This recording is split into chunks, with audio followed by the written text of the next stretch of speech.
सीने में जलन रहती हो तो खाने के बाद सिर्फ एक लौंग चूस लो। लहसुन के जवे को भून कर खा लो, गले की खराश दूर होगी और आवाज़ खुल जाएगी। पानी कम पीने वाले आदमी के गुर्दे जल्दी खराब हो जाते हैं। ज़्यादा मिर्च मसाले खाने वाले अफराद जल्द एलर्जी का शिकार होते हैं। नहाने से कबल नहाने वाले पानी में नमक डालने से खारिश नहीं होती। ऊँटनी की चर्बी के इस्तेमाल से मर्दाना कमज़ोरी दूर होती है।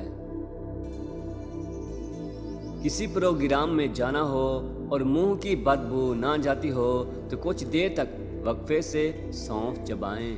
इस तरह मुंह से बदबू नहीं आएगी।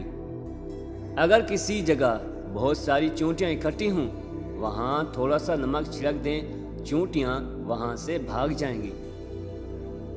पेशाब का पीलापन ना जाता हो तो रोज़ाना लीमू पानी पीना शुरू कर दें। सुबह के वक्त भिगोई हुई किशमिश खाने से बदन को ताकत मिलती है।